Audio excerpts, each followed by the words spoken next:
Working? Working, not working. Kind of working. Okay.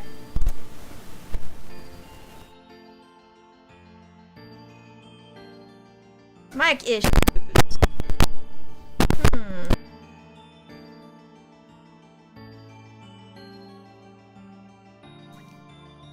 Okay.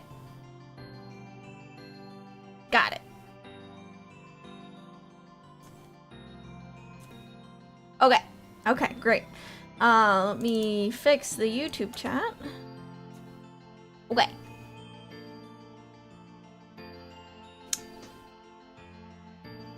Don't...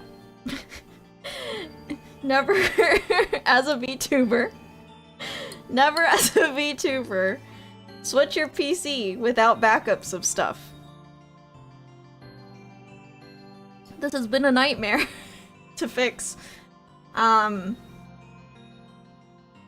You might see that my model is acting a little bit different. I still haven't gotten the settings calibrated perfectly. So we're just gonna look a little crazy today. Sound good? Sound good?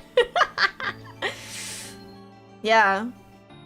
My mouth is a lot more sensitive than it is usually, and my eyeballs are getting like small at the slightest of sound. I seem more expressive. So my friend Grybach actually helped me get things closer to what I used to have.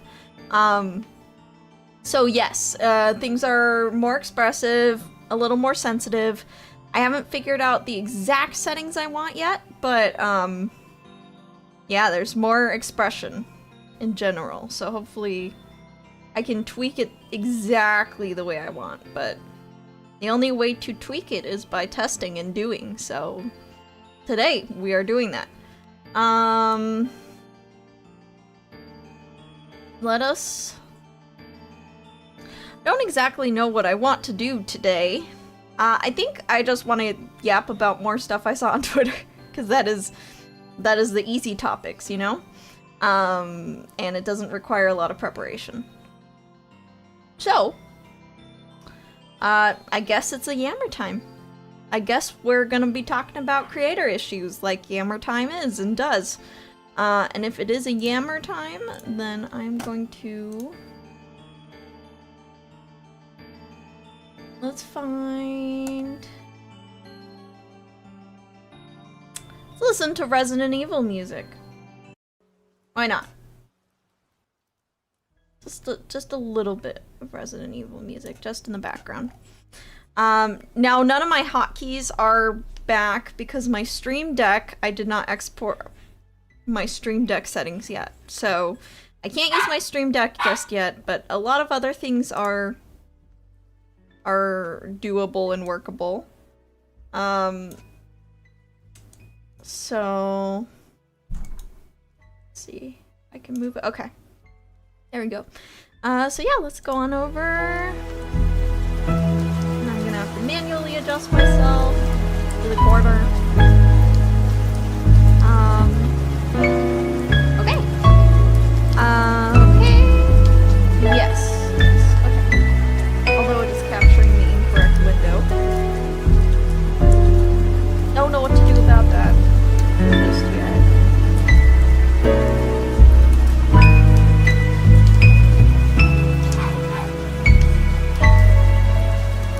Yeah, my model is more expressive generally, so that's good. Okay, let me grab the Twitter window. I do want it.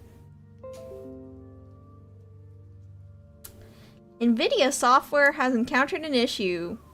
Send detailed error logs. Okay, that's cool. I don't know what that's about, but I'm just gonna keep streaming unless my whole thing crashes. We'll see. What was really loud? There's something that's really loud? Is it NVIDIA? My BGM is really loud?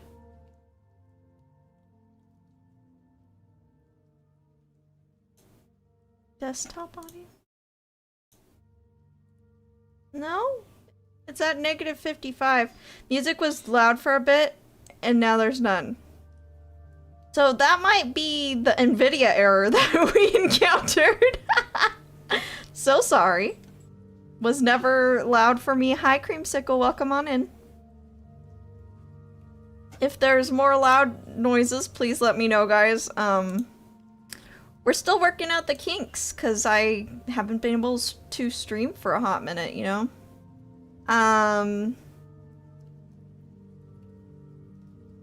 Okay, I can close stream. Hello, hello! Welcome on in, everyone. I know it's been a while since we got to talk. There's a few things I saw on Twitter that I would like to yap about, but I don't remember exactly what they are. Okay, here's one. So let's... Here's another.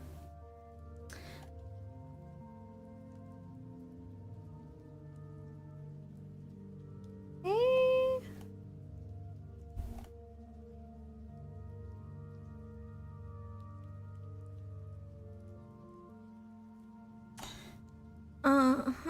Oh, this one. I think what Yammer Time is kind of low-key, high-key becoming is just gonna be a variety show where I just talk about creator stuff I see and want to react to. In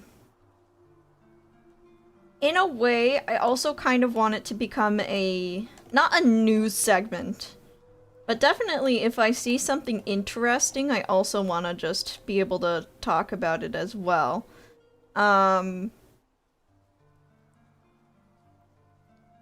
So I will open a few tabs. Okay, here we go. I haven't been paying attention to Twitter since I'm trying not to use it during Lent. Is it okay for you to, see me open Twitter? That is the question. I don't want to, yeah, that's fine. Okay, good to know. Alright. That's a good thing to give up for Lent, honestly.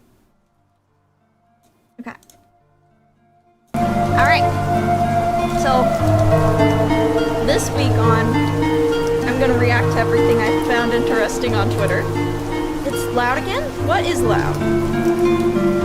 What specifically is loud? So it's the BGM. So if I mute the BGM, it's fine? Because it doesn't, I'm not changing anything.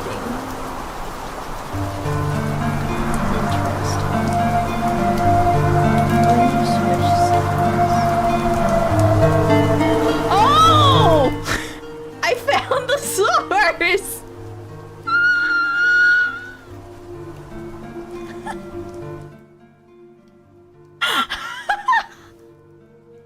Okay, I know what you guys are talking about! Problem solved! So... Streamer Scuff here. When I capture the Firefox visually, it's taking the Firefox audio as well. Meaning, that I was blasting your guys' ears off. With Resident Evil music. Fun. Now that you guys are all good and deaf, we can start the episode. Ooh, interesting. Okay. So, this week of VTubing, or technically like 2 weeks because I didn't get to stream for 2 weeks, this is the stuff I found interesting. So, the first thing I found interesting was this thing called VTuber Nook. It's like this cool little... Here, let me show the channel. Like this cool little website where you can find all these resources for VTubers, and it's a database where you can actually search. So let's say I was looking for bat resources, I could search bat. And then everything bat related would come up here. Let's go, like, I'm gonna be playing Zelda, so let me see. Oh, okay. There's these Zelda assets here. You can also sort by overlays and alerts. Look at all these free overlays and alerts. Look, Pokopia. By the way, my older sister got me and my siblings a Switch 2 with Pokopia. So I have been playing that the moment I get off work. It's a lot of fun. It's a lot of fun. So that's gonna be a lot of stuff here. We've got an interesting animated dating sim chat overlay. Look at all these free overlays that you can find here. Very nice resource. We've got debut assets specifically. A debut checklist? Ooh! Blossom VT is great, by the way. Got stream tools. Interesting. Cyber Stream Deck icons. VTuber schedules. We've got a lot of character assets. Look, for Easter, we've got some stuff coming up. Transitions. Ooh, there's a Batwing transition. That's cool. Chat widgets. I might have to look for a combined chat in here because combined chatting is back on Twitch, so I could combine my chats again if I wanted to, which I do want to. And then there's tutorials. So, oh, I actually need. I'm making a PNG Tuber Plus for someone, so I actually do need this. So, check it out. VTuber Nook. Very cool. Looks like they also feature creators, so that's pretty cool. You can also submit a resource yourself. So yeah, check out VTuber Nook. That's the first thing I wanted to talk about. Okay, next thing. I saw this morning and I figured that I would talk about it. I'm feeling a little spicy about model conversations lately, so I wanted to just talk about it briefly. So right now there's like this trend where you compare your first model to the model you use now. So have I done this trend? I don't remember. I should have got an example of the trend, but basically you put like your first model and then you put your current model next to them and you're like, oh yeah, like look how far I've come. Cool. Cool in some circumstances and not others. So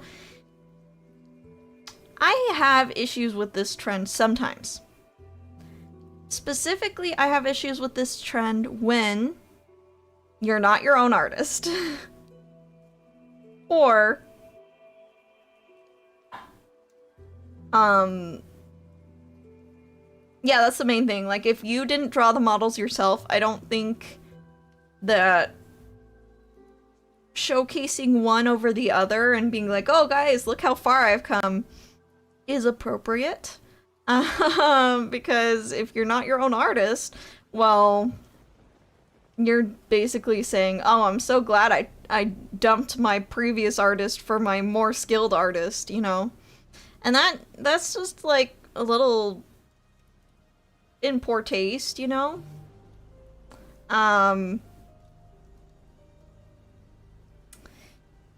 But I think, you know, if it was a redesign where it's like, oh, I used to be a mermaid and now I'm a lava monster, you can show the difference not by like, oh, which one's better. You know, which one's better? It's oh wow, I've changed a lot, like if you rebranded. Let me see. Is it in poor taste if you didn't like your previous artist asking for a friend? Interesting. What if this friend knew what they didn't like about their previous artist? If it was a matter of like, oh, I didn't like their art style, that's kind of mean. But if they were like a nightmare to work with, I don't know. I personally just wouldn't do it if you're not your own artist. I think that is the safest, but yeah. But I think that, like, if you're gonna do it, there's a way to do it that isn't trashy. And the way you do it that isn't trashy is you can specifically talk about how you evolved to know what you wanted, but you love both of your models dearly. I would say that is, like, the best way to go about it. If you're gonna go about it, you should do so by saying, like, I love both my models. They're both really, like, done by great skilled artists, but I just really, you know, I evolved to know what I want more over time. You know, I agree, but it's very different if it's a huge design change, not just the same design with newer, more expensive artists. Yeah, when I see it's just like the newer, more expensive artists, that's when I get a little sad that, like, they're, you know, kind of low-key, high-key, saying their previous artist was bad when they were the one who commissioned their previous artist. So you must have liked the art enough to go with them at some point, right? So yeah, that's my feeling about this trend. But this is a reaction to the trend. Someone is saying, I feel like this is relevant again with the current trend. Lots of VTubers comparing their before and after from years ago to now. I want to join that club. I gotta get that 2.0 funded this year. It's been so long. So, this person is saying, I'm low on model funds. I'm low on model funds, and I really, really, really want to get that fancy 2.0. So, I'd like to talk about someone that from a perspective of someone who does have the fancy 2.0, but I also am my own artist. I just, you know, got better at models over time, and then I paid a rigger to actually make my model look better than I could rig myself. So let's have the fancy 2.0 talk. I'm gonna get this off the screen just because that flashing. Oh, you know what? I could pause it. Pausing it is good. I could have paused it the whole time. Sorry about that. Sorry if I gave anyone, like, eye strain. So yeah. When, why, and how do you get a fancy 2.0? The when is number one, when you have extra funds or extra time. That's the number one, okay? So don't, like, go into debt for a model, right? The number two, hi Edda. The number two on when to get a 2.0 is when you have been going steady with your previous model for at least a year. No less than a year. I'm very serious. Unless you have, like, popped off pretty much immediately and your model is paying for itself, like your hobby is paying for your model, do not get... My advice is to not even think about the 2.0 until you have your first year anniversary as a streamer. Oh, a placeholder shrimp, welcome on in. Thank you for the 20 months. Wow, wow, wow. So those are the huge things. Number one, funds. Number two, you also need to have used your model in some capacity consistently. So whether that be doing videos or doing live streams, I really think that when it is time to get your 2.0 model is only when you know you're going to continue doing it. I've seen way too many people fund the big fancy 2.0 model and then they realize I don't want to stream anymore and then it just gets wasted, so don't be that person. Your love for streaming may die and then you're gonna be upset that you spent the money, you know? How do you feel about smaller, cheaper ones like Chibis? So, that's the other thing that I was gonna talk about. In the case of your character here, or one of those like customizable models or a chibi model, if you started with a customizable model, chibi model, your character here model, the first upgrade you should be doing is actually hiring a designer. Now I am biased because I am a designer.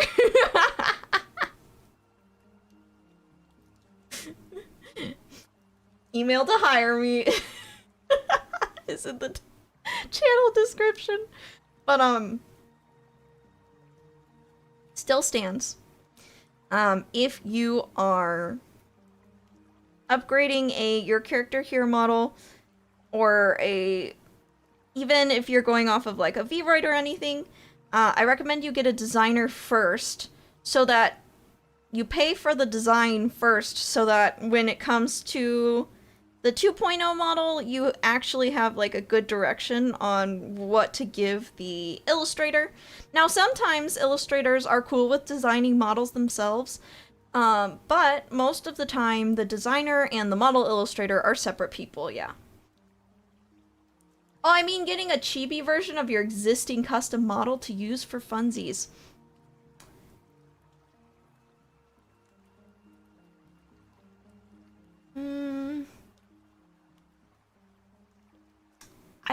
Okay. Number one, if that's your thing, don't let me, like, rain on your parade. Totally fine. If you are in this category of people who are like, I'm gonna get that 2.0 funded this year, I don't think that, like, chibi versions of your model, or, like, you know, one of those, like, oh, cute, your character here for $130. Number one, artists deserve to get paid. I'm not saying that they're charging too much. $130, $200 is completely reasonable for like a live 2D customizable your character here chibi. What I am saying though, if you are only 2D, I actually recommend that instead of putting that money towards a chibi model or like a funsies model, I actually recommend you put that in a fund to either get your 2.0 or to get a 3D model. Hello, Sarantira. Are there designs that you refuse to work on? So, anything that goes against my religion is something I refuse to work on, so you know, I am a Christian, so that includes, like, nudity and things that the Bible considers a sin. Other than that, I'm pretty flexible. I work on males, females, I've done mecha, I've done armor. Just because I believe that even though I'm not the best at drawing those, it's incredibly hard to find VTuber designers who are willing to work with that kind of, you know, stuff. So I'm very open to learning to draw whatever thing you want to be, even if that's not like a conventional VTuber, and I'll do my best at whatever that may be, you know? I consider trying to get another outfit. My mama got me the nude doll form, but I just don't want to get it re-rigged. Yeah, that's tough. So currently, I am exploring 3D for the first time. I'm not using my 3D model tonight, but I just realized if you get a 3D model, there's more versatility than just like VR chat. it actually saves you quite a bit of money in the future because number one, you now have a 360 turnaround of your character, which is so useful and so versatile. You can take a picture of your character from any angle. You can pose your character however you want, which can be incredibly useful. And I was just like, why did I wait to do 3D for so long? Now, the reason I think VTubers don't invest in 3D first is it's a very daunting thing. Live 2D is much more plug and play than figuring out the world of 3D. Granted, I am trying to figure out the world of 3D with a head injury, so there's that. Which is not necessarily what I'd recommend to everyone. But, I definitely think that if you're finding yourself doing little purchases on models because you're trying to kind of do the new model for every major milestone thing that like bigger creators do. Hold on. I recommend that you instead pool your funds towards something that will upgrade and change your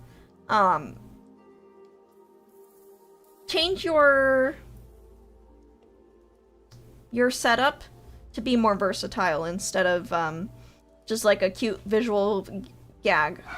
Yeah. If you can justify a purchase on a model because it will give you more versatility, I think that's a worthwhile purchase.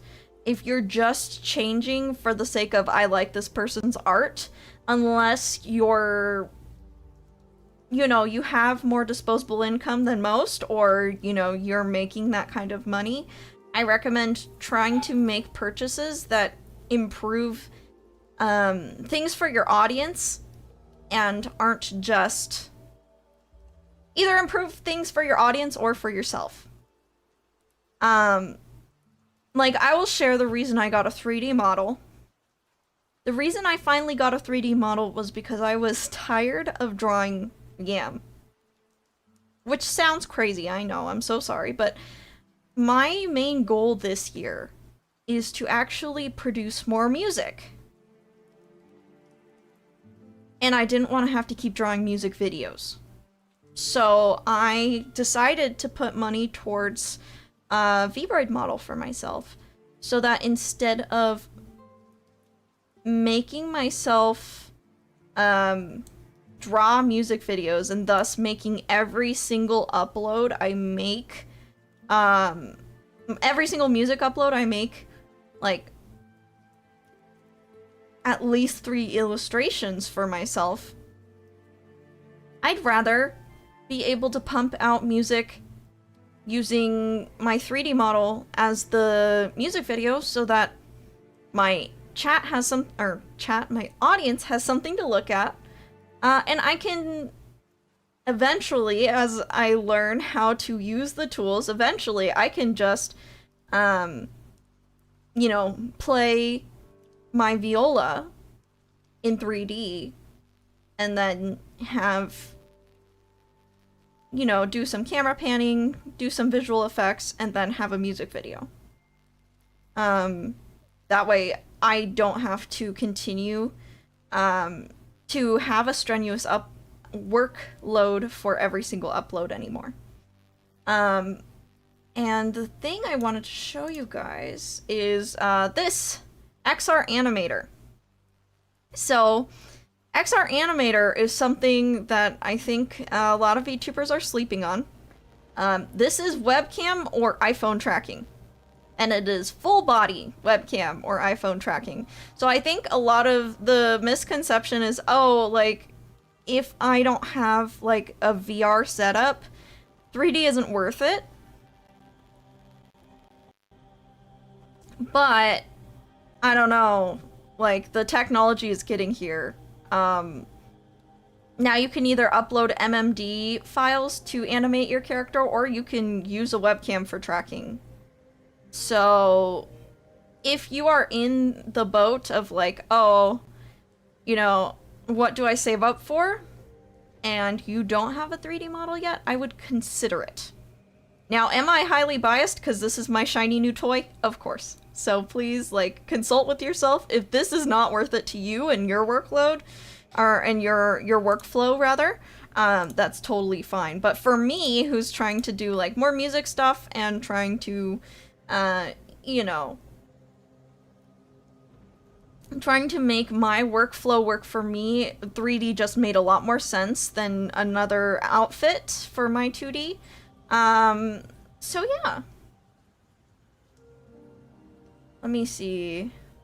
I used this for my debut. It's a little wonky but cute. Yeah. 3D is generally gonna look a little more wonky. At least at the base level while you're still learning, for sure. I heard that a lot of those expensive camera-only setups use this software. That's hilarious and a little terrifying. Which would indicate that it's likely going to match that over time as the software improves. That's lovely. Also, VRM Live Viewer is fun to mess with. It's a little animation program that you load your VRM to. Oh, nice! I have VRM Poser as well, which has been useful as well. They also have MMD and Warudo, and you can put, yeah, you can put your model in Warudo and just take pretty pictures that you could use as instead of like commissioning new artwork. So you could pose your model, load your model into a pretty background, and then take pictures from different angles, and then, you know, schedule those out for your social media posts. I think we get really... I love the look of Live 2D. Obviously, I'm a Live 2D VTuber, but I think we get really bogged down in the... have a Live 2D model, commission a bunch of artists, use those art in promos and thumbnails, and rinse and repeat. So where your money is always kind of funneling towards artwork. Whereas I think what we need to realize is, yeah, maybe we should rethink that pipeline of where our money is going. Maybe we should start to think of creative ways to use 3D to serve some... Are we back? Okay, it looks like we're back. Cool. Okay, so as I was saying, for those who are having a hard time getting VTubing in the budget, 3D is a consideration. However, that doesn't mean, like, artists aren't worth it and don't commission artists.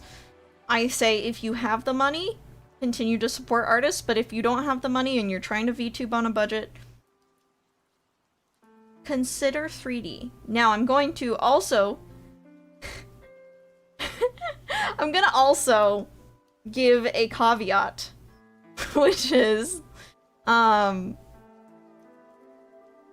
you need a more expensive setup to run 3D, though.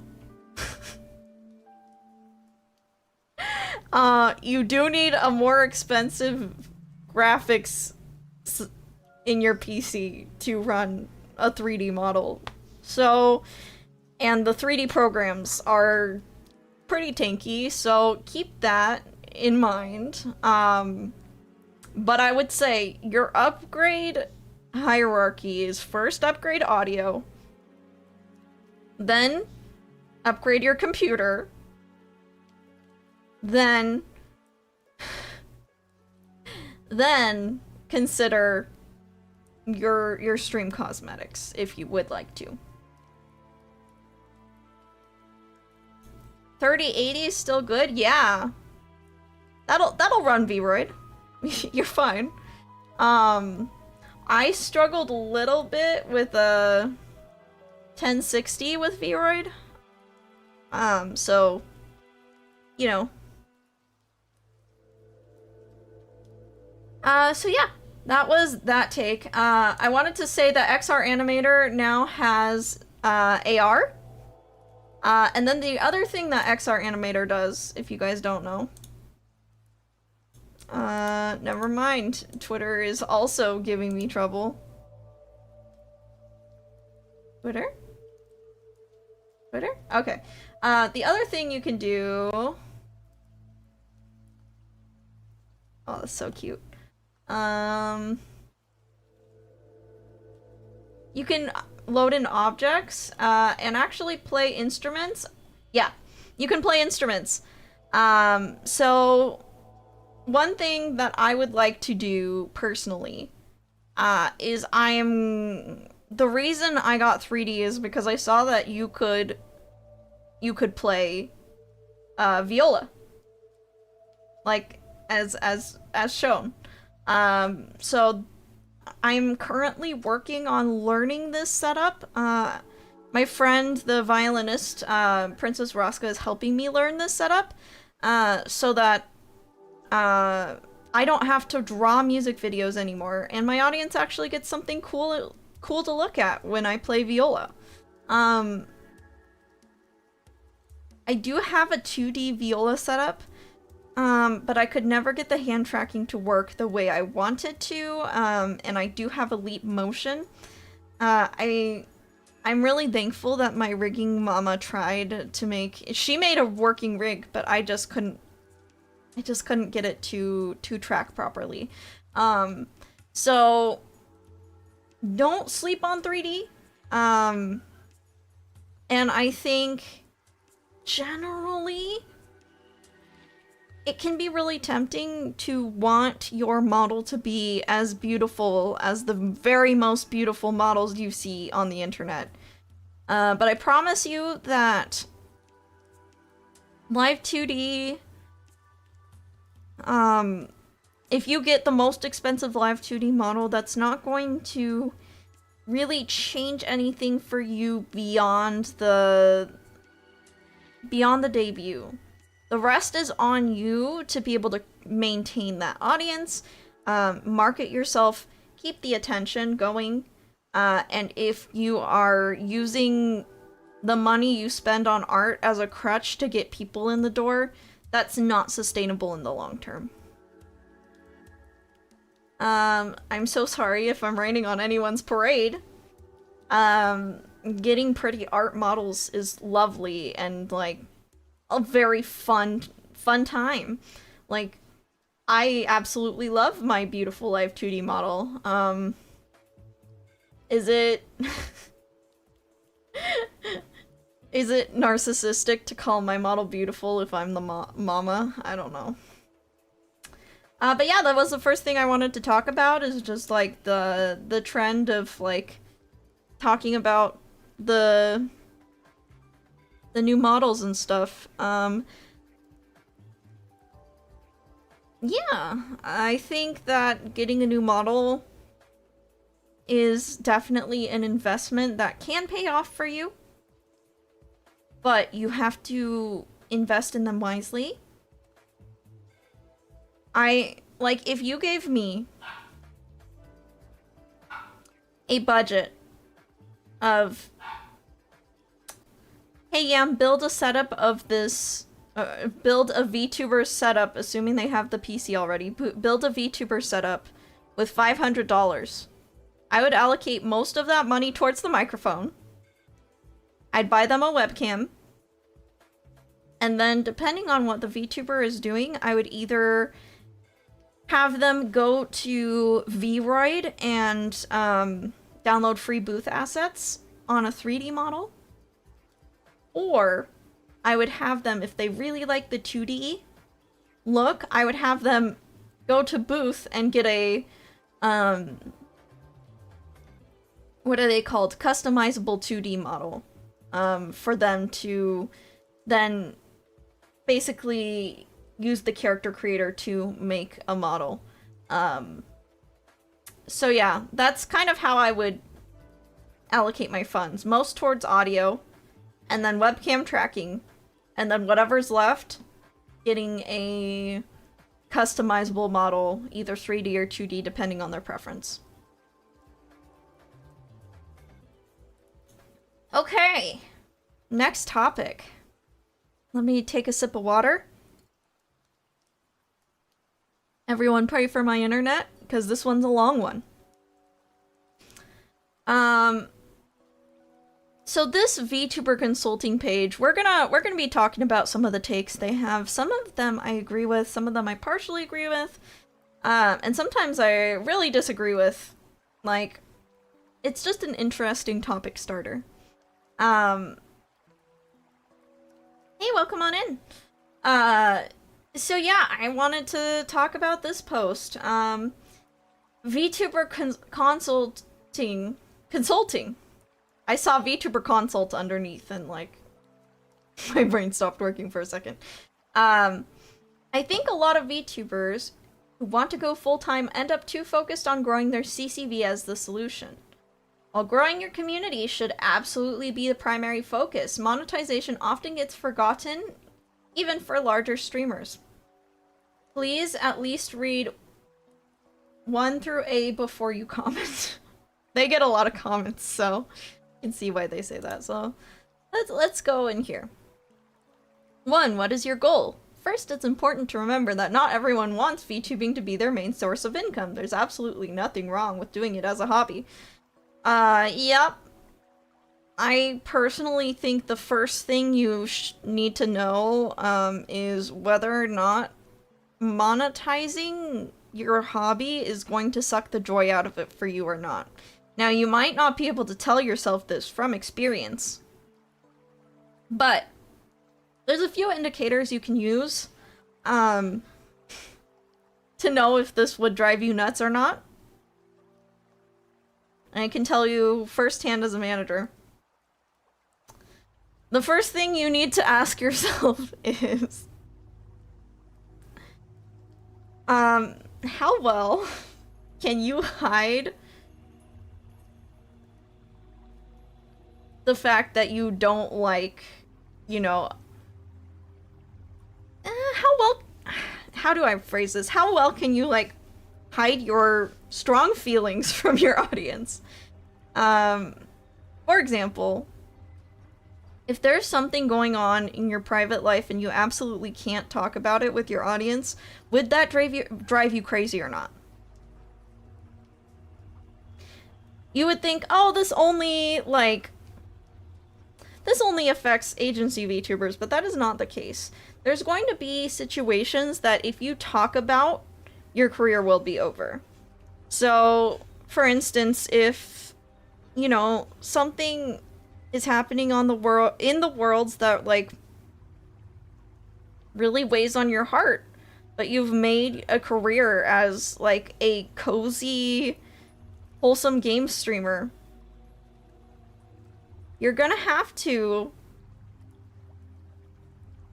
still show up as the cozy, wholesome game streamer, no matter what's going on. Now, there can be times, of course, where you break character, you say something, like, every so often is fine.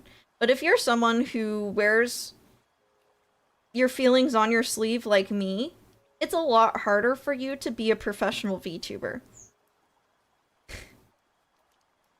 I have an entire channel dedicated to my opinions, and as a hobbyist VTuber, that is completely, like, cool and okay, and, like, I can speak my mind on things because, well, this is my hobby.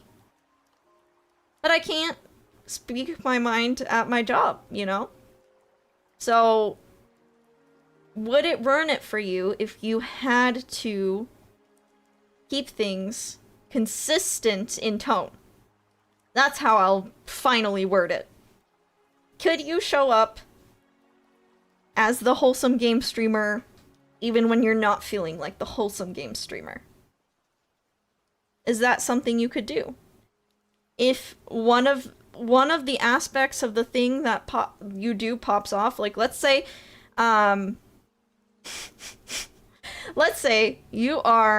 you've got two niches. I'm gonna use Edda as an example because she's in chat. Let's say you build Gundam, but you also talk about historical facts. And one of your niches takes off.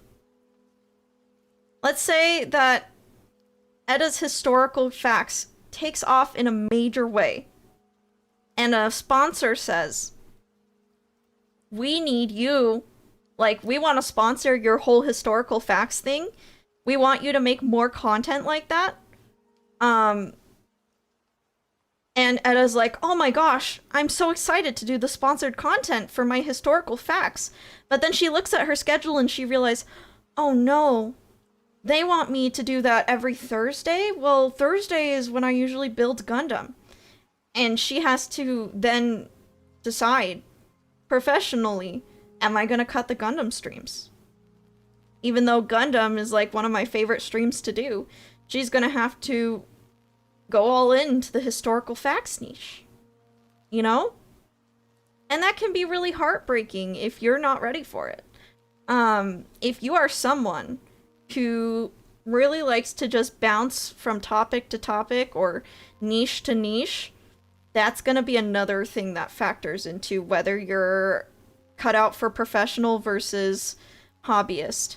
You have to be able to make content you don't necessarily feel sometimes, you know? And that can be tough. That can be really tough. As a hobbyist, like, you can do whatever you want. There's a very small amount of professionals who can play whatever they want and still maintain their audience.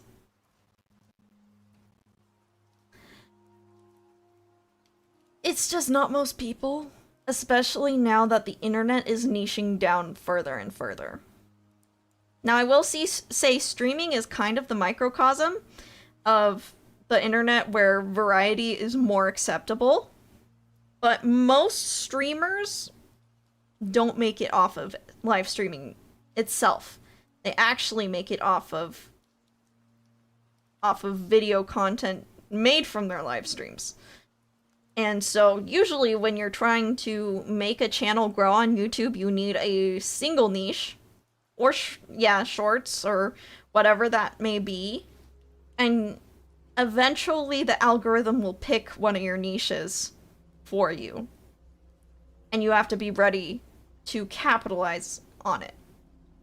So in my case, if I was taking my own channel and I wanted to go full-time, like, gun to my head, Yam, you need to make it to 25,000 by the end of the year. The first thing I'm doing is I'm dropping all of my music, because my music does not do well. Be dropping all my music projects, and I would be leaning in to commentary like crazy. Because I know out of all the niches that I occupy, my commentary does the best. So that's another thing you have to consider if your goal is to not be a hobbyist and want to be professional and make income off of your hobby.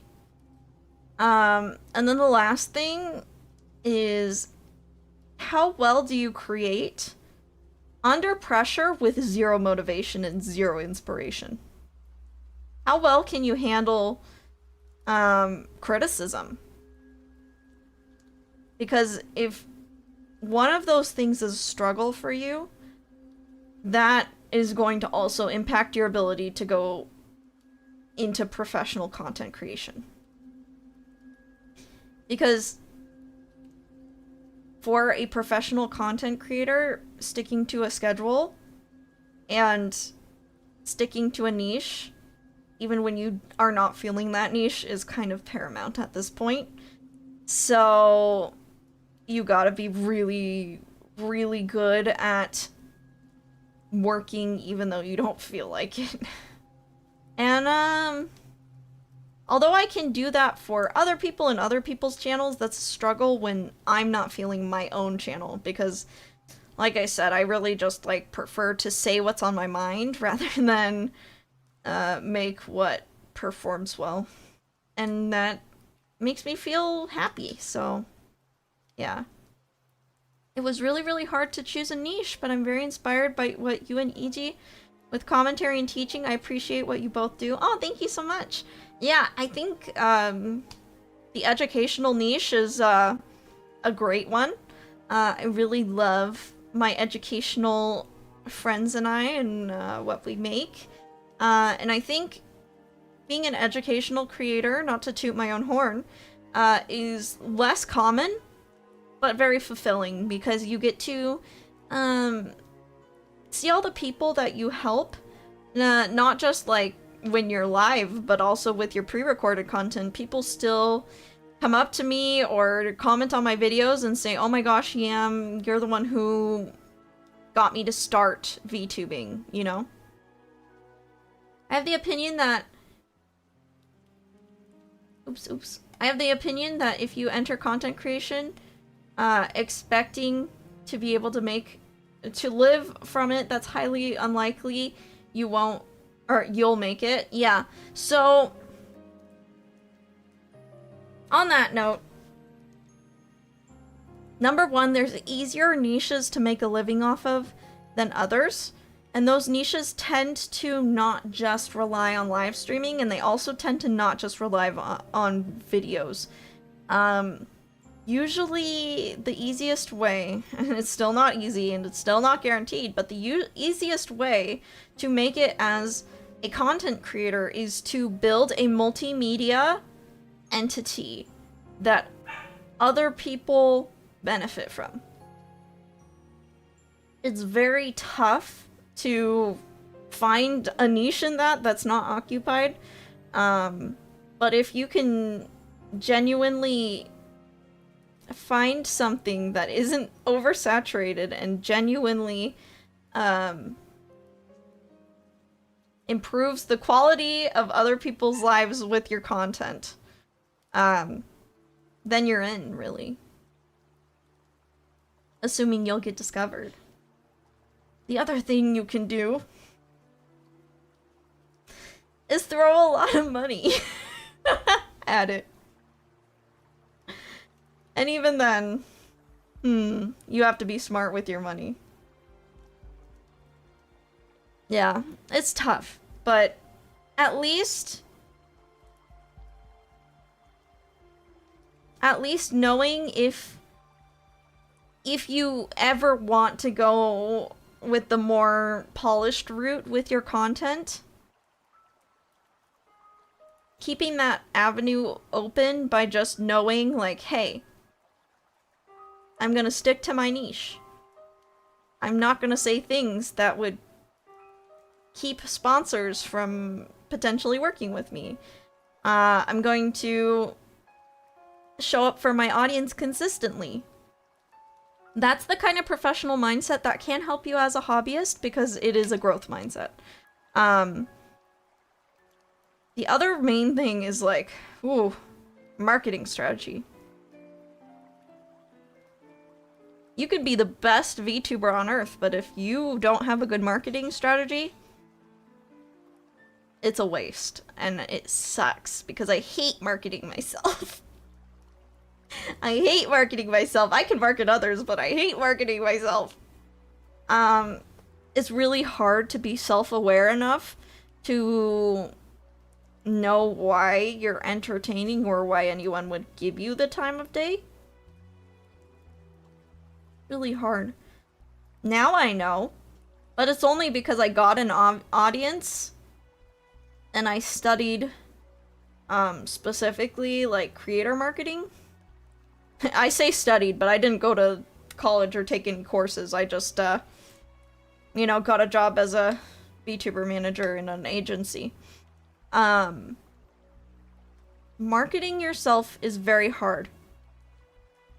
And you see, I would make a video on it, but unfortunately, it is such like a varied topic that my answer on how to market yourself is literally different for every single person. It's very situational. The way I should market myself, I'm gonna pick on Etta. The way Etta should market herself versus the way I should market myself is completely different.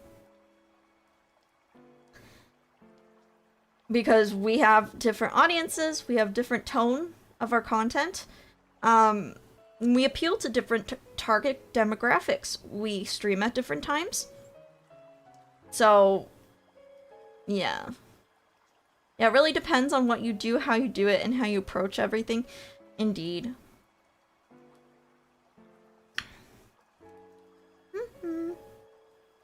Yeah, marketing is hard to learn, but I would say if you're like trying to figure it out, the first thing to do is kind of like, I know it's weird, but come up to your friends who know you content create, and say, I want you to be honest with me. What do you think my strengths as a creator are, and what do you think my weaknesses are? If you have a good, honest friend, they would be able to tell you, like, oh, like, these are your strengths. For instance, I didn't know that, like, people wanted to hear what I had to say until my friend said, hey, you know, like, your advice is really, really helpful. And because I had friends who told me that, I was able to start making videos giving advice. And then another thing that people would always say is like, oh, your analysis of things is really interesting. So, you know, making analytical videos. Now, my weaknesses are two things. Well, I mean, I have more weaknesses, but the main ones I hear are I don't talk super well in full sentences, and, you know, live, my sentences aren't very well structured, so I took that feedback and I've tried to work on it, but you'll see me catch myself and, like, either pause for a long time or say a sentence halfway through. And then the other weakness I have is technology. And if you started with me at the beginning of this stream... Oh! Ad break. Oops. Like I said. Like I said, I'm not good at tech, so...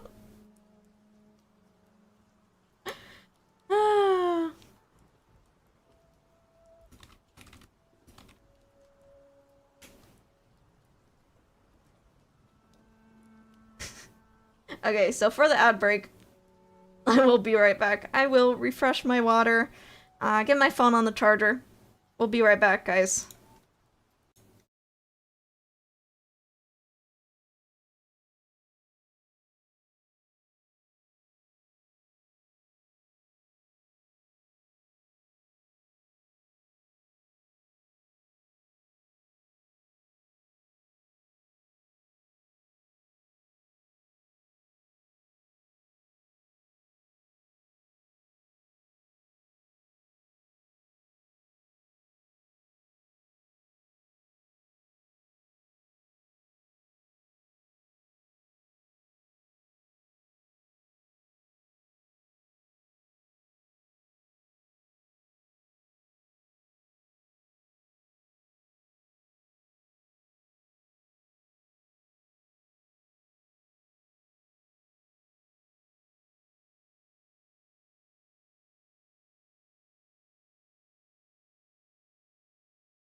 Okay.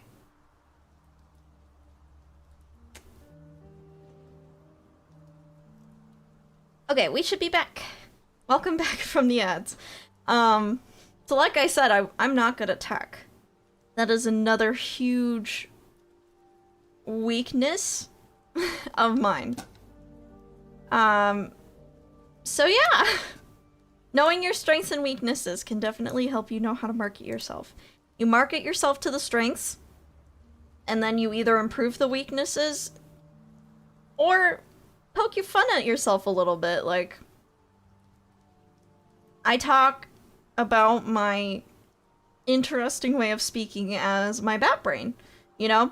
And then I also have, you know, we joke about the scuff of my live streams because there will always be some scuff when you come to one of my live streams because there's just so many things on live streams to keep track of, and like I have never once set up my own stream on OBS. I'm gonna admit this to you guys. Back when I was using Streamlabs, I could do it, but then like the moment people were like, yeah, don't use Streamlabs anymore, you need to use OBS, I've always had a friend set it up for me, and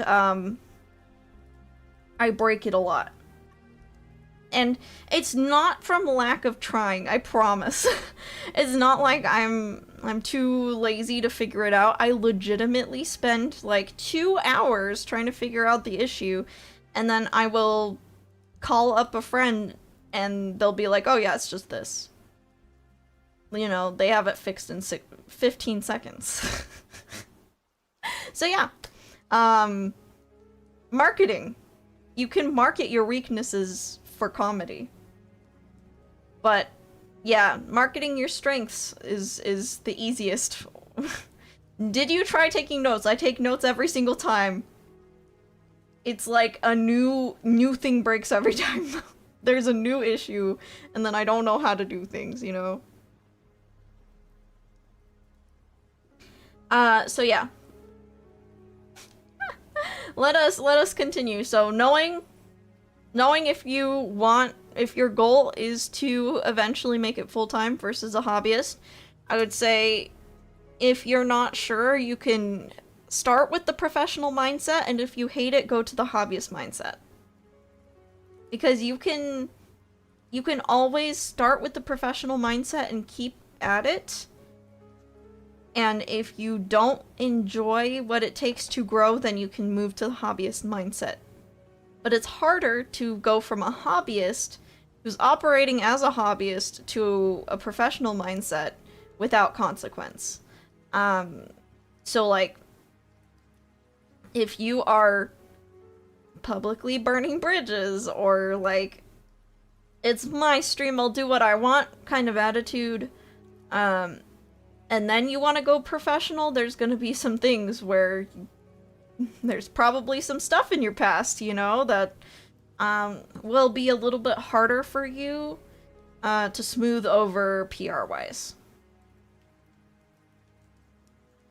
Yeah, that's a whole other can of worms. But yeah, start with the professional mindset, and like, if you are like, oh, this isn't for me, switch to hobbyist, you know?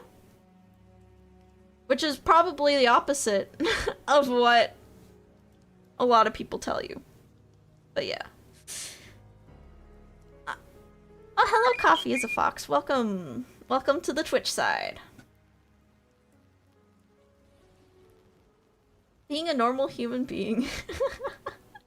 Unfortunately, being a normal human being who is, really transparent with your audience can get you into hot water as the times change, or, you know, part of who you are becomes controversial.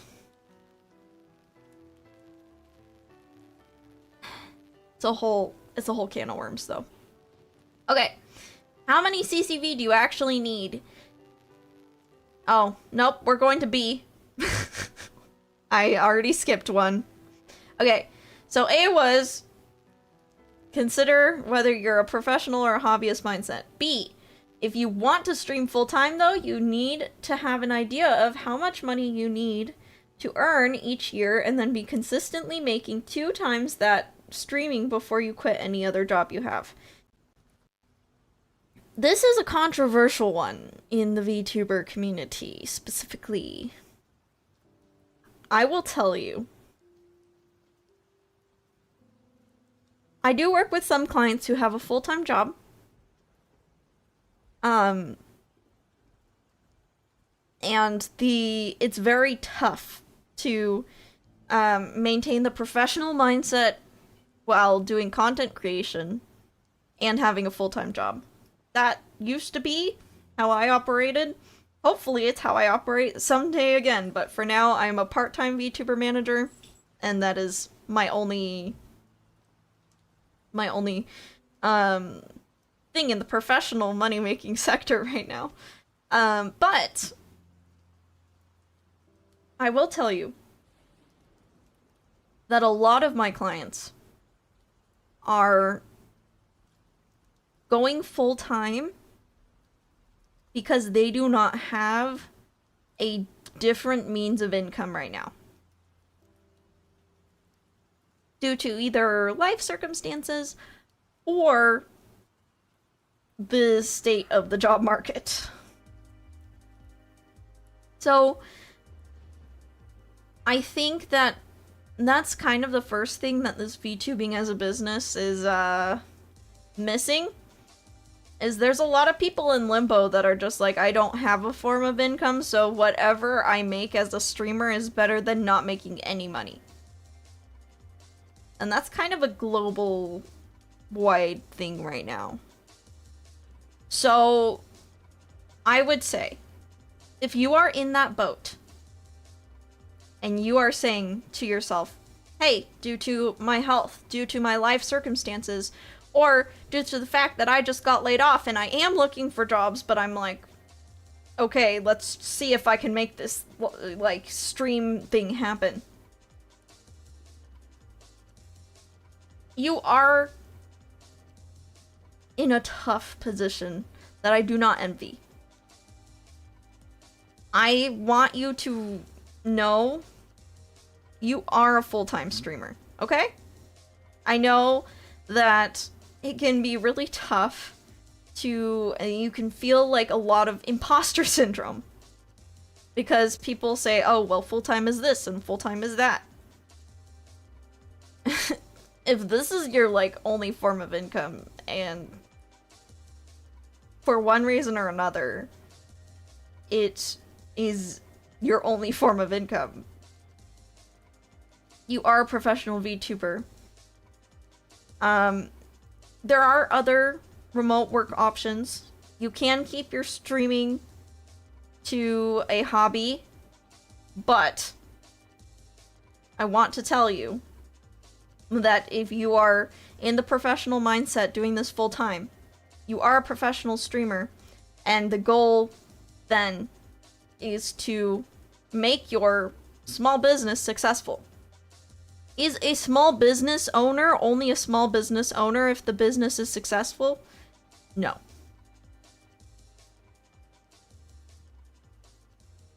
So there are such things as successful and unsuccessful full-time streamers. And the goal then is to make your stream a successful small business. So, let's keep going. I'll try to get through the guide and then I will give more thoughts. How many concurrent viewers do you actually need? So, VTubing is a business of margins. Ha ha ha, we just talked about that. For simplicity, let's say your bare minimum income is 40k a year. Some people could make 40k streaming to 40 CCV, others would need to stream to over 400 CCV. That is very true. I still think don't quit your day job if you have one and you aren't making bank yet is good advice. Oh, for sure, Gray. Sorry, Gray. I need to say your... It registers as Gray in my head. Greybach.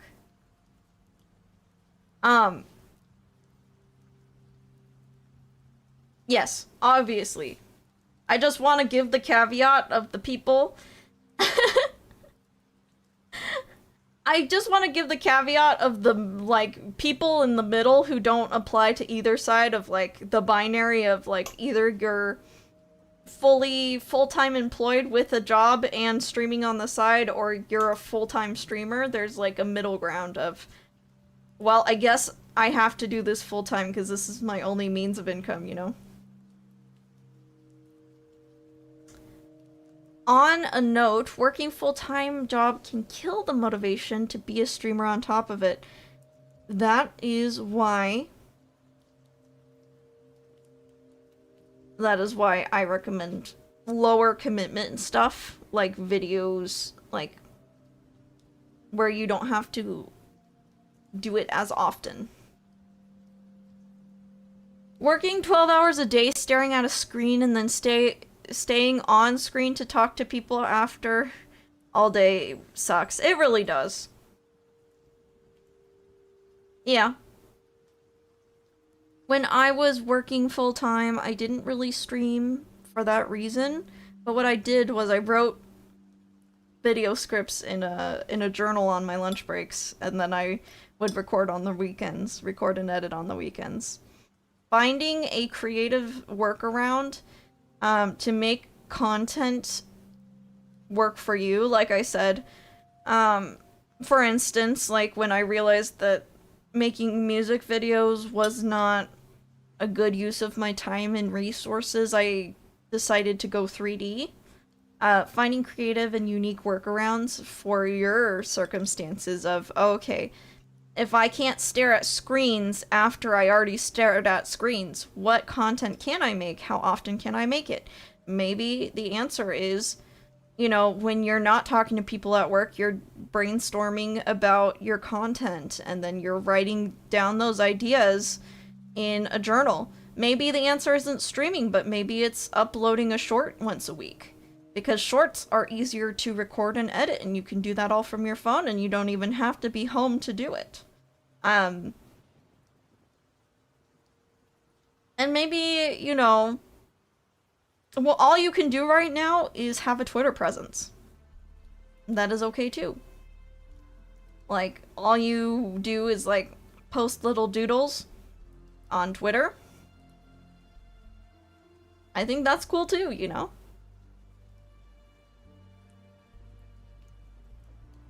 Okay. Sorry, I'm getting sidetracked. So, 2A, it's a business of margins, which I think is a good way to think of it. When I was talking about, like, the different life circumstances thing, if your goal is to make 40K a year off of VTubing, you're gonna have to have more substantial income than someone who could, you know, isn't a single income house. Maybe their spouse makes 60K already, and they just want to bring in the extra 12K a year. Then their goal would be a lot different financially. Plus, streams will never beat video/shorts content in return. Yeah. Insofar as, like, the returns they make, yes. There's a reason clips are usually more viewed than streams itself, yeah. Yeah. So, definitely thinking of your own financial goals first to understand how feasible it is, can also be helpful. The reason this varies so much is that concurrent viewership doesn't necessarily mean the number of people in your community. It definitely doesn't account for things like having a VGen account where you do commissions, or having some other venture that you're able to market using your stream. So, I can guarantee you that unless you are huge, ad revenue on streams specifically is not going to be paying your bills. You're going to need to have other streams of income. So if you are an artist, for example, taking commissions can be really helpful. If you have a skill, a marketable skill, it doesn't need to be art. I highly recommend, for a professional VTuber, you market the heck out of that skill. Hold on. I need to take care of something really quick. Little work emergency. I'll be right back.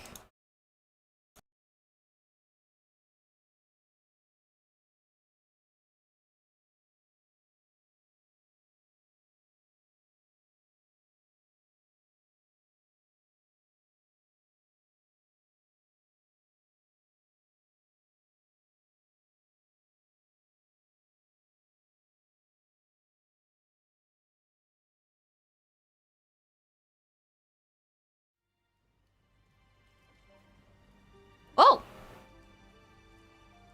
Didn't mean to do that. Okay, I am back. Thank you for bearing with me for a second there.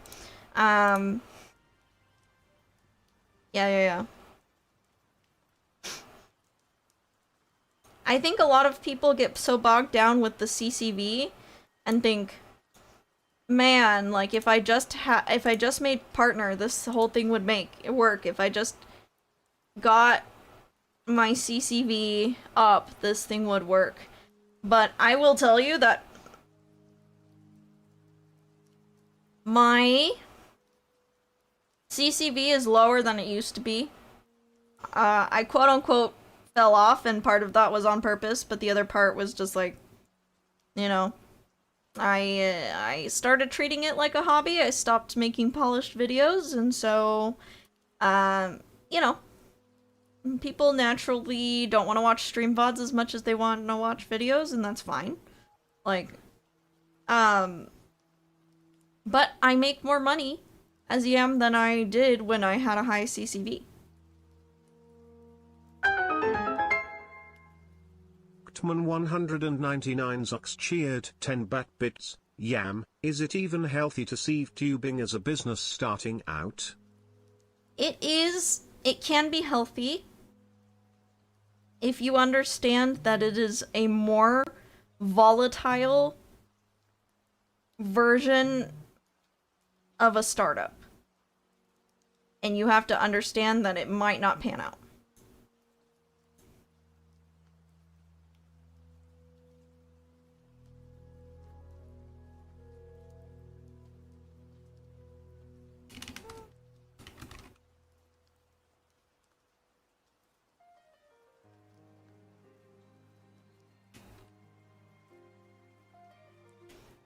Okay, yeah, sorry about that. What would be a realistic goal for someone who doesn't make money / have a job, but has a marketable skill? Would you suggest doing this as a hobby while focusing on the main market, or developing it with VTubing? Sorry, that's such a big question. No worries. I recommend using,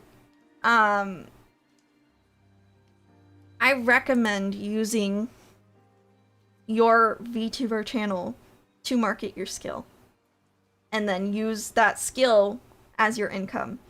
Now, you can treat both like a business. You can treat VTubing as part of your business. You could even treat VTubing as the marketing portion of your other skill.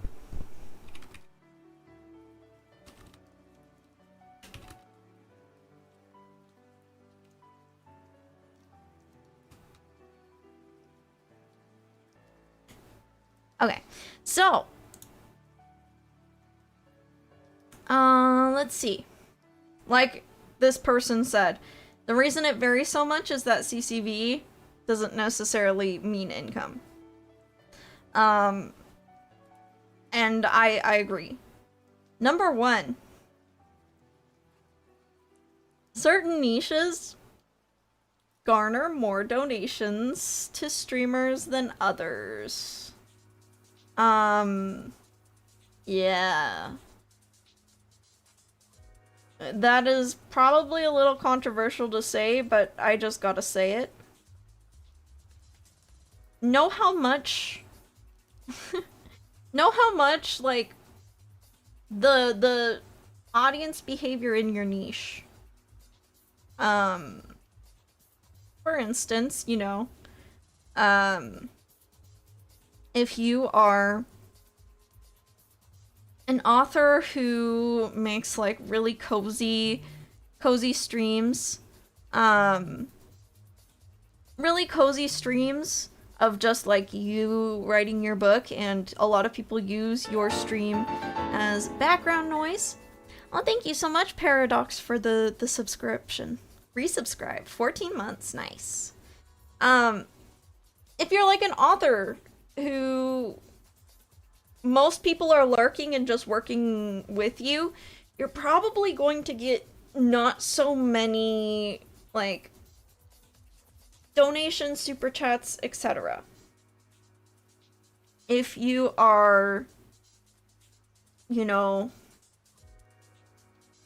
what is a niche that gets more super chats? I mean, if you're just chatting VTuber and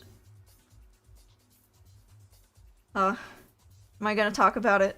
I guess I'm gonna talk about it. If you're specifically you know, doing more of the like role play stuff where like, oh, I only respond to super chats, but I will role play and respond to them in character.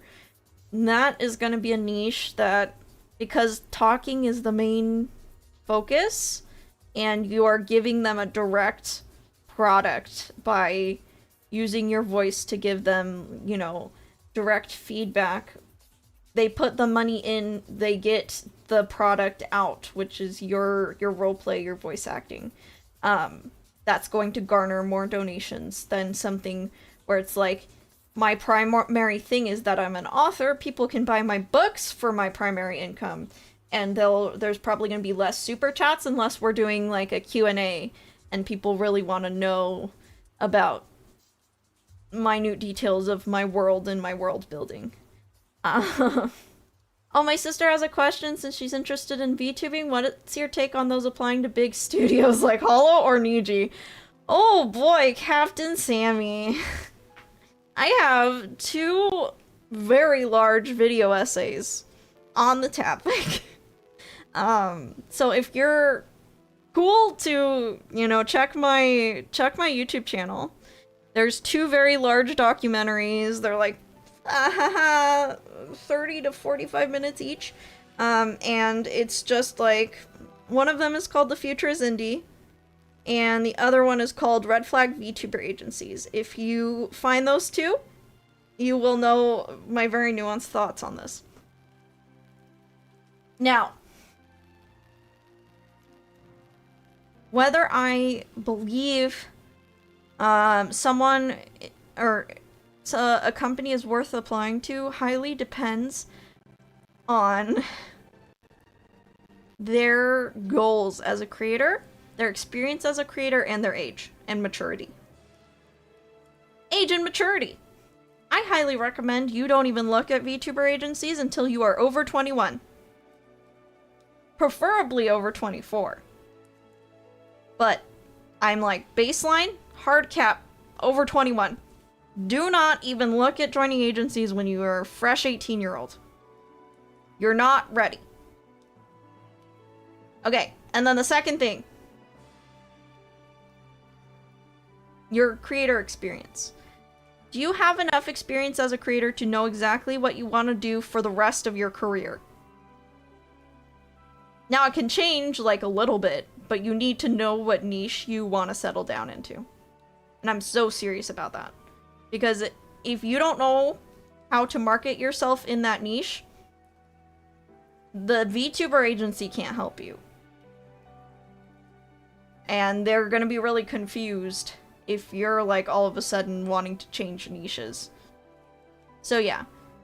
It's just like, you know, finding that food that if you had to eat it three times a day for the rest of your life, finding the food that would be the most tolerable.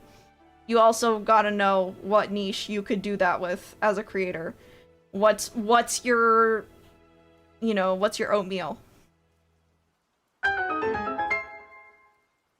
Ktman 199 Zux cheered 10 bat bits. So, I've seen a streamer mix just chatting with writing with gaming. It's possible, chat, but very unique. Yeah, I would say so. It's tough. And then what was the third thing I said? I forgot my own I forgot my own points. So knowing your creator experience, your age, and then what is the other thing? Oh, your goals as a creator. Goals as a creator. Do you want to maintain creator freedom? How much does creator freedom matter to you? If you really, like, your goal as a creator is to freely express yourself, don't join an agency. That's why I'm here, as an indie. If you are someone who can change your vision to suit what other people want out of it, then you might be the right person for an agency. If you would rather see larger projects done than see something done in exactly your vision, you might be the right fit for an agency. If you are cool with acting like you are the best friends with all of your coworkers, even though there's some of them who might be talking behind your back, might hate your guts, you might hate their guts, then you might be the right person for an agency. But yeah. Oh, can you shapeshift, fit a mold? Or are you an individual 100%? Yeah. I think there's nothing wrong if you are someone who is like over 21 and you're like, I need to be on the top. I need to be in the spotlight. I am willing to do whatever it takes to do that. I'm willing to sacrifice creative freedom. I'm willing to play nice with all of my genmates. I'm willing to give up all the freedom of expression if it means that I'm on the big stage. Yes. Then you could consider joining an agency, hire a good lawyer. But for the sake of being very transparent, I think Hololive is a better fit if you are a woman. And I do not recommend joining Niji Sanji as a woman.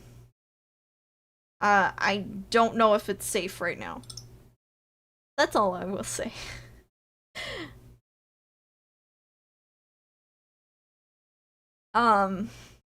Okay. So yeah. We were talking about how CCV doesn't necessarily translate to income.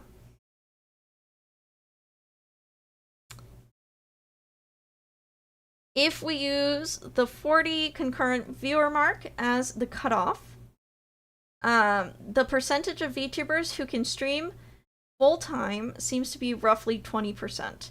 If we use the... Pascal and friends are raiding the Bat Colony. Pascal, welcome on in. Oh my gosh, double raid. Hello, everyone. TJ and Cyber. Welcome on the Bat Colony. My name is Yam Albat. I am a... What am I, guys? I'm a Hunter and White VTuber who does mostly commentary. Tonight we are just mainly doing yapping together. I'm talking about doing VTuber activities professionally and how much concurrent viewership you actually need to make it as a full-time VTuber and what that entails. So yeah, if you love yapping, feel free to stick around. Double raid, thank you so much. Hello, welcome on in, Aiden. Hope you guys had a great stream. Thank you so much for the raids. So yeah, if we use 40 CCV as the cutoff, the percentage of VTubers who can stream full-time seems to be roughly 20%. If we use 400 CCV as the cutoff, the percentage drops to about 3%. I would say that even at 400 CCV, really depends on how varied your streams of income are. A streamer with 400 CCV without merch, without sponsorships, without another skill, like something you can market on VGen, that's gonna be tough. From streaming alone, I wouldn't say that even 400 is gonna get you a full-time income unless you are really, really good at monetizing streams. Like the aforementioned, like anything where you can instantly give the value back to whoever just donated to you, like through a Q&A stream or a voice acting stream. It's gonna be tough on even 400. How to increase your margins. Remember that your viewers are human beings and don't see them as numbers on a screen for you to extract money out of. Beyond the fact that it's unethical and immoral, your viewers will also usually notice, disengage, leave, or at bare minimum stop spending money. The other thing that I notice is like when a creator has a successful donathon, they look at that number and think that's my new donation, like, margin. And that is not true. And I really, really, really, really want to emphasize that. If you are, saying, like, oh, okay, I'm made 700 this month from the donathon, so, like, every time I do a donathon, I can expect around 700, and I should even, like, raise my margins next time I do a donathon, because now I can expect 700 from donathons, or subathons, or whatever. That is not the case, guys. In fact, the more you do donathons, subathons, etc., the more fatigued your audience will get. So yeah, definitely keep that in mind. Don't do donathons, subathons very often. And definitely don't spend that money on something. Like, for instance, if you were saying the donathon is for your cat's surgery or an emergency living situation, don't spend that money on content. And definitely save it in your emergency fund. If you needed emergency money from your community, don't spend it on content. That's just a hot take from me, I guess, but, like, emergency fund is more important than content to me. If there was an emergency that you couldn't cover with your own funds first, that donathon money that you got that went beyond the emergency's margins should go back into an emergency fund for you, so you don't have to ask for another donathon from your audience. And that is, honestly, like, I get it. Life happens. I am also one emergency away from being in debt. I'm working on that emergency fund. But I think if you start to see your audience as a way to get through those emergencies, things aren't going to go well. I think at that point you need to be a little more financially responsible, and definitely don't spend that money on content. My very hot take is you shouldn't be spending any money or investing any money into your VTuber business until you have an emergency fund for yourself. If that means canceling models, canceling commissions, it sucks. But unfortunately, we have to make sure that our flesh selves are taken care of and that we have something to lean back on, rely on, so that we're not asking our audience for another donathon at the next emergency 4 months later. Now, am I saying this to shame you if you've ever done this? No. And am I saying this to shame people who are in a living situation where streaming is their only income and they can't work for health reasons or life circumstances. No, this isn't me shaming you. This is me definitely just letting you know that donathons and subathons aren't a reliable way to get your emergencies handled every single time. People wanted me to do a donathon after my wreck, and I was like, no thanks. If it's something that you can figure out yourself, I definitely recommend not using a donathon for it. Yeah, it's tough. Now, using donathons and subathons for content, let's say it's not an emergency and you wanted to use donathons and subathons for content, like you wanted to get a model funded, or you wanted to reach a new sub goal, and the reward is to reward your audience with a new model or some investment into your stream. First things first, get that squared away with whoever you're commissioning beforehand. And just be ready. Because if whatever you're funding, for instance, a model, this model's rigging was Donathon funded, by the way, then you want to make sure that it's something you can deliver on. So let's say you're like, oh, this is for my new model, like the Donathon for my new model, and you didn't talk to the artist ahead of time, and then that artist fills up their commissions, and then you're on their wait list for 8 months, that doesn't look great. Yeah, just make sure if you are using it for content, like a donathon for content, I recommend you do it once, and I recommend you make sure that whatever thing you are funding is possible and discussed with whoever will be making it for you. So yeah.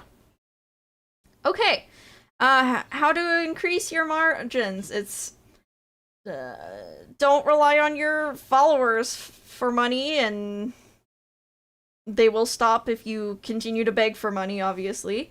And then the other thing I would say is, guys, and I guess this is like another sad hot take, don't always be complaining about your living situation or how tight money is on stream as well, or how your viewer count is dropping, or how you just want to make partner. Those are frustrations that are very much worth talking about. Do not talk to them with your audience. If you share them with your audience will feel like you are ungrateful for the people who actually do show up, or do donate, or do, at the very least, you're bumming them out and keeping them from having a good time when your job is to make them have a good time.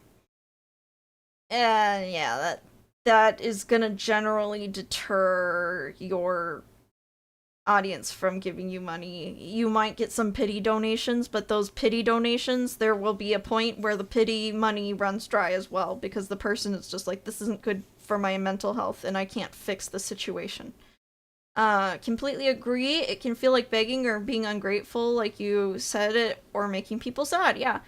People don't want streams to hear about your problems every stream. Yeah, they're dealing with their own problems. You're the entertainer.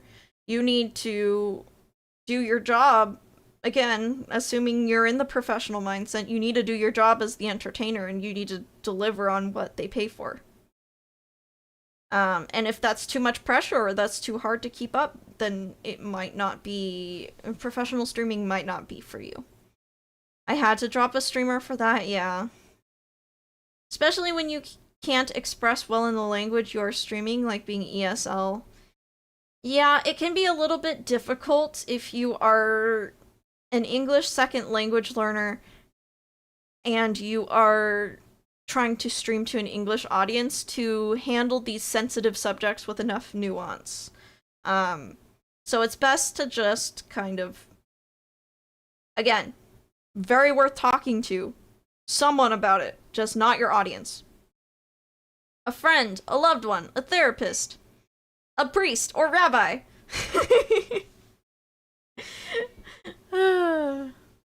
Yeah.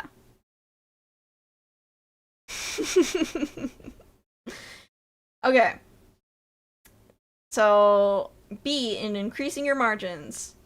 Remember, just like any business, your viewers will subscribe or donate based on the perceived value provided, not just because they're there. Unlike most businesses, you provide value up front and let your viewers decide how much it's worth and how much they can spend. Something I agree with is when people say streaming is the modern day busking. That is very true. Can busking be lucrative? Oh yeah. You need to be able to market yourself, you need to be noticeable, you need to be very good at either singing or performing or playing your instrument. And you are relying on people seeing the perceived value of your performance enough to donate. That is the business model. Modern day what? Busking. No worries. We can go over what busking is. Busking. The activity of playing music in the street or other public place for voluntary donations. So, basically, you are playing music on the street corner. You need to find a so first, you need to know how to market yourself. You need to know what to wear. You need to know what songs are going to be, you know, appealing to people. You also need to know what location is going to be the best for you to be in. And then you also need to know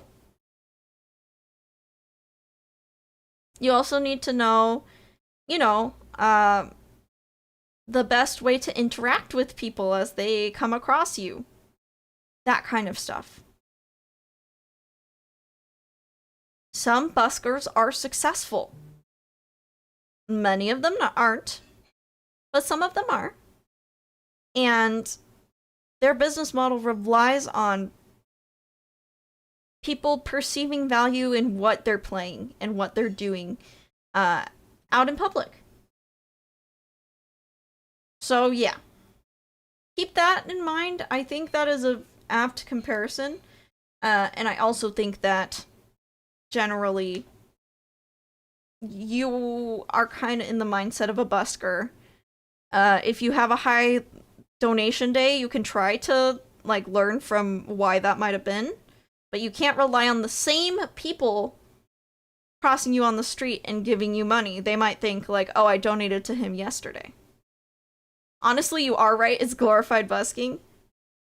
It's more versatile busking, I would say, yeah. Because you can do a lot of things. And the cool thing about the internet is you can connect with a lot of people from a lot of different niches, whereas when you're performing in public, there's kind of only a handful of things that you can do that are publicly acceptable and, you know, appeal to a general enough audience to garner donations from passerbys. So yeah. You can provide value in a lot of ways. One of the more common examples of this is when you play a video game. 1. Your videos get to experience the video game without having to pay for it or spend the time grinding in the game. 2. You can make the game more entertaining by how you react to things or funny/entertaining comments you make while playing. Yes. Would you say it's better to rely on sponsors over viewers? It depends on your niche, but I would say yes, that sponsors generally tend to be a little bit more consistent in payment, especially if they are a long-term sponsor, then you're kind of in. So like if your sponsorship contract is like you need to stream our game once a month, but it's a 6-month contract, you have income for 6 months. So not every sponsorship works like that. Another nice one is like a partnership where, you know, your audience can, you know, get a discount code The one thing about like those partnerships is your audience, once they get the product once, you can't expect them to continue buying that product. So usually your first month as a partner of a product is going to be a lot more lucrative than the consecutive months. Also, sponsors are a good way to not get doomed by demonetization, indeed. I would say, technically the best way to go, at least from my experience, and again, my experience is kind of weird, but from my experience, the best way to go is to have a skill that is lucrative and you can sell to people, and then that will be the most steady income, because as long as your skill is in demand and you're good at marketing yourself, you can continue to make money off of that, and you're not relying on the same people every time. Like if you're a live 2D artist, for example, you have different customers coming in and out all the time, rather than relying on the same audience to continue to pour money into you. So yeah. Okay, finally, the more ways you can monetize your content and provide value, the better. Having a Patreon or membership stream on the platform of your choice is one of the best ways of doing this. Depends on how you work it, in my opinion. So, the main way that I think people do... Yes, dogs barking.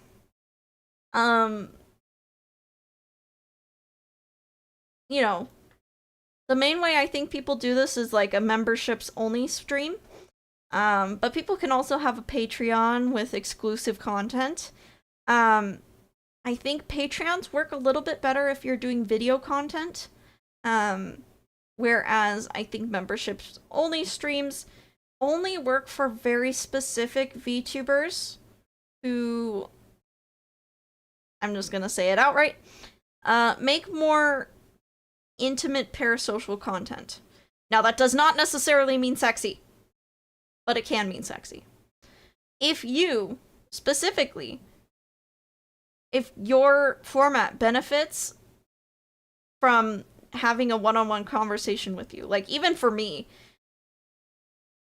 I do stream advice to VTubers, right?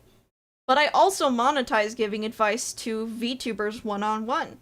And the value that people get from hiring me in a one-on-one consultation is that I'm looking at their channel specifically, and I'm giving them very specific, tailored, researched advice. Whereas when I'm on stream, I might get to your message, I might not get to your message. I don't know your exact circumstances, because I only see your username, I don't see your full channel. So having a like membership only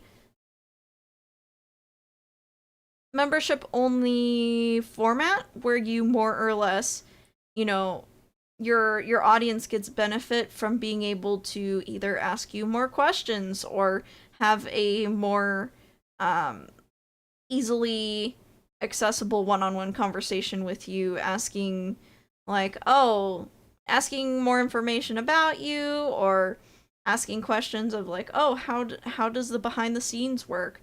And the streamer could be more comfortable sharing more of behind the scenes stuff because it's members only. So yeah, behind the scenes stuff, Q&As, conversations, tailored advice, even, I guess, like if you're a VTuber, you could do a membership only face reveal. That is something I've seen. Don't know if I recommend it. But it is an idea. Offering commissions can also be incredibly lucrative if you have a fairly large social media presence. And at the end of the day, even if you only take horrible sponsor deals, which I'm not suggesting you do, for 50 cents an hour per CCV, that's still 20 an hour for someone with 40 CCV. Yeah. Know your worth in sponsors, though. CCV isn't the only thing to consider with sponsorships, for sure.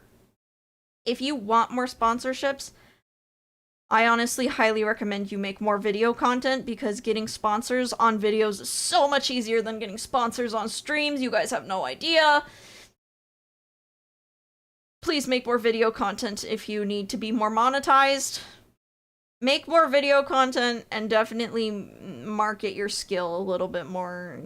Open commissions for whatever skill you have, even if it's like setting up technology, if it's, you know, even if it's like guides on certain things, like you figured out how to retexture a model and, you know, can help someone retexture their model. If you figured out something cool with your setup where you're, you know, man, my brain is not working right now. But get creative with it. Commissions aren't just for art. They're for every service that you might be able to do. Even script editing, VOD scrubbing. Can you watch VODs and do you know what part of the VOD is entertaining? Okay, you can VOD scrub. It feels more reasonable that sponsored videos are easier than sponsored streams, but I want to know your reasons if you can share.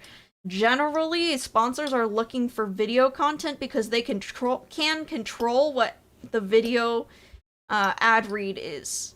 Whereas on a live stream, they can't exactly predict what you're going to say on your live stream.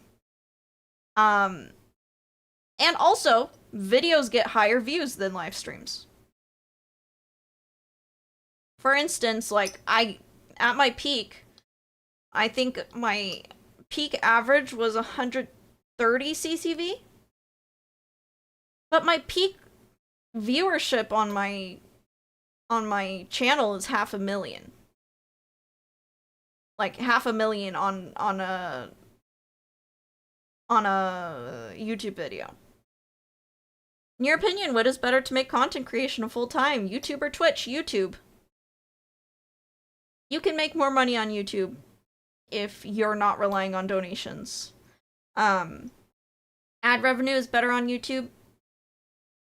And generally you can get more views, which means more sponsorships, which also means more potential opportunities to sell merch or mobilize your audience towards whatever you want to monetize. So, could you open commissions for consulting or teaching something like a creative writing or design, in your opinion? Yes, you can. You just need to know how to market yourself and know who it fits. So, for instance, you know, I didn't start as marketing myself as like a VTuber advice lady, but I started making videos that people wanted tailored advice for. And so a way for me to then monetize myself and make a business kind of out of my content is to then have a consultation service where I can actually take the time, look at everything the creator has public and even not public, and then give way more tailored advice than a YouTube comment section could ever give them. So yeah, I would say that's definitely how I feel about VTubing as a business. Can happen, but it's more like busking. Now, some people obviously have to make do with what they have, and sometimes what you have to monetize is only your online presence. In that case, you have to shift your mindset. You have to get really good at marketing yourself, understanding what parts of yourself are monetizable and what, you know, generally doesn't serve you. You have to be okay with niching down. You have to be okay with working with people you might not necessarily love to work with. But yeah. I would say if you are looking to go down that route, I would say videos are a better bet than streaming. And if you want to stream less days in the week and edit those streams more. And if your streams aren't making good edits, then you need to adapt your behavior on stream to be, I hate to say it, but be more clippable into better videos. And if you hate that, then you're gonna have to make dedicated videos. And if you hate all of the things I just said, maybe you're gonna have to find income elsewhere. Do you think creative writing is niche down enough? Yes, I do believe that creative writing is a good niche. And I definitely think that there are a lot of examples on the internet as to how that would look in how you market yourself.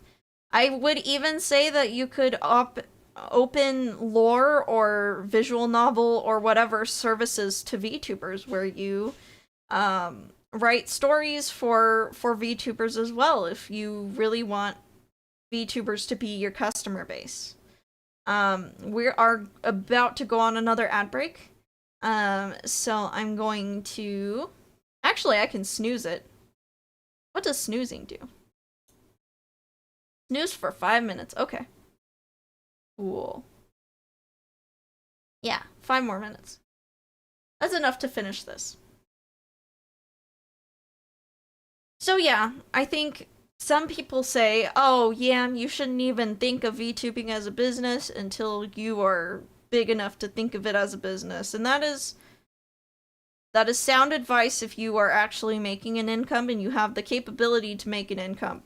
Keep your full-time job. However,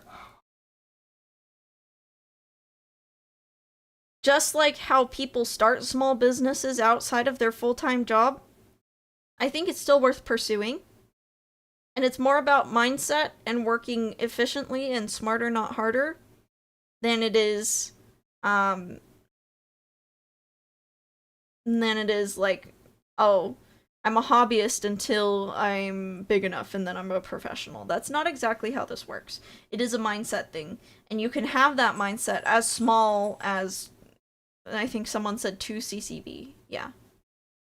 Aiden says, I've had experience marketing myself for physical goods, but the content creation space is new to me as far as trying to make money off of my content. I'm a little lost and I have no idea how the sponsorship game works. Ooh, maybe sponsors is like a whole episode in itself, but I would say sponsorships at the very beginning are mainly networking. And then when you have experience with sponsors, it's easier to use that experience with sponsors. And getting your foot in the door with sponsors to leverage that into more sponsorships is easier than, like, the initial sponsors are just a little bit harder to get. But again, I say that, like, streaming sponsorships are so much harder to, number one, make money off of, and number two, achieve them, because the main metric they do look at for sponsorships is CCV, whereas with YouTube, your viewership and your subscriber numbers are generally going to grow more faster.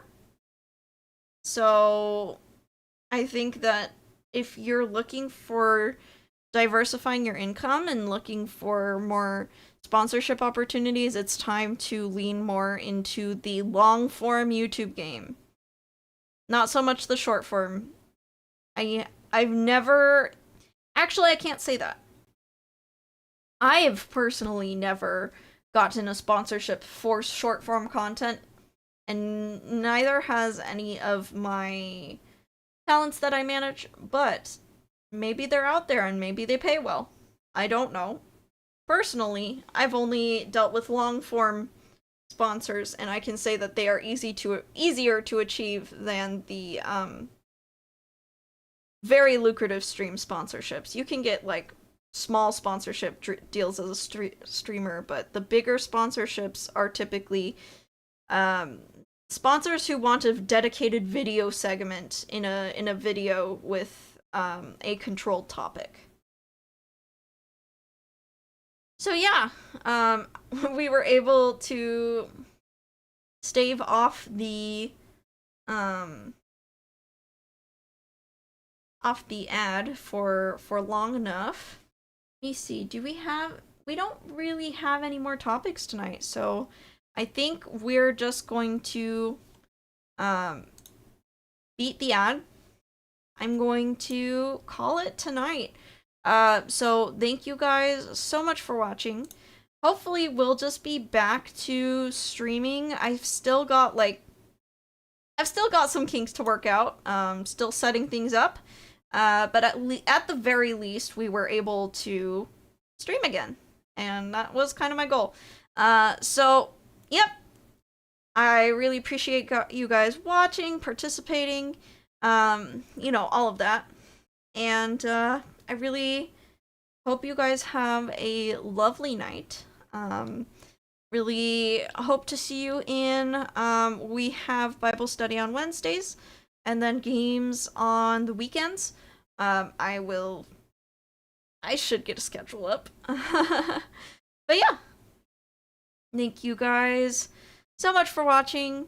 We will raid out on Twitch and on YouTube. And as always, take care, Bat Bunch.